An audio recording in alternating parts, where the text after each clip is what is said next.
Hello, today I will just be doing Return of the Phantom's Adventure. Show you all the sneaky little chests.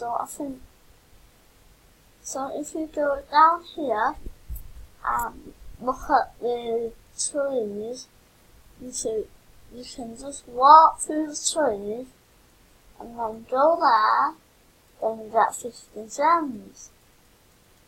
And then by that, you can then go down here and then get 100 gems. And all of this is really cool, just in case you need loads more gems.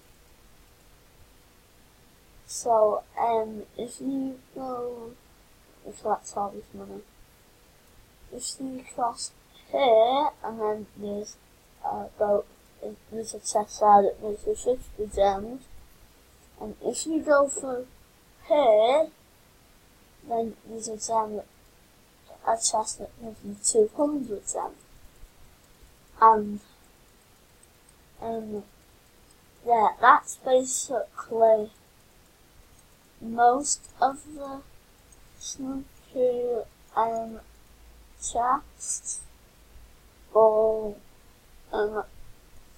Yeah, so please like and subscribe. Bye.